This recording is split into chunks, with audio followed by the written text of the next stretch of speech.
My view on incorporating rhythmic subdivisions, using rests, ties, slurs, and differences between them. Well, I've been doing a lot, maybe a lot of nothing. I don't read much on YouTube, Facebook.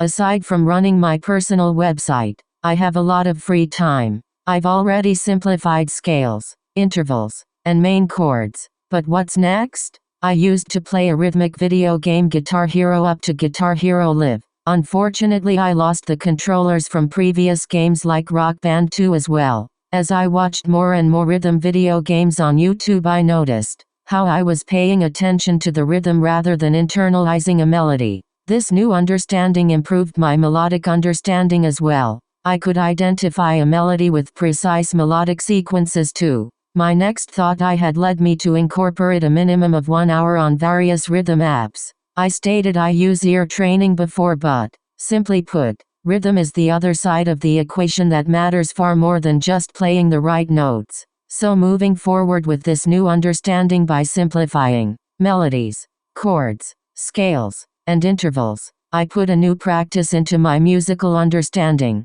And this new rhythmic understanding doesn't have shortcuts as far as I know. I would suggest doing whole, half, quarter, eighth, 16th and some 32nd notes. As I progress as a musician, as I mentioned before, I really haven't been practicing, but I have seen my progress. And the only way to help other musicians is to suggest my shortcut method of slight alterations, because it doesn't require a gifted musical memory. The process of learning a real instrument has no shortcuts, but the same melodic method I've used can construct a scale across the neck quite easily. Rhythm comes with time along with lead solos. My method of a 2 hours minimum per week of doing melodic ear training and an hour minimum of rhythmic training is a great option for musicians taking a break on one way or another. And I know I have been looking for new ways to approach music theory.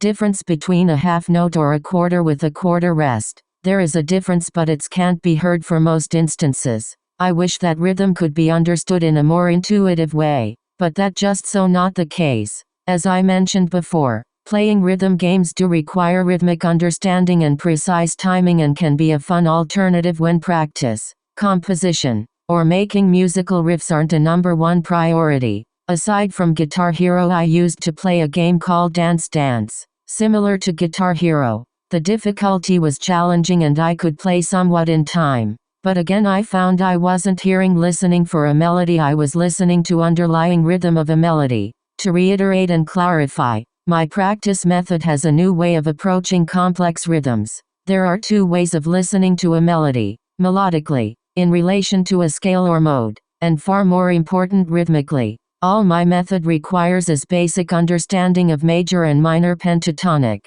blues, natural minor, and major. Slight alterations of the minor scale bring forth Locrian and Phrygian, as well as harmonic minor. Slight alterations on major bring forth Lydian and Mixolydian. Chromaticism is easy to hear and identify, as well as whole tone diminished or augmented chords or scales. Rhythmic understanding requires a solid foundation in subdivisions, rests, tied, dotted notes, and slurs. Have fun if you think my method is a good method. While playing an instrument or on a break,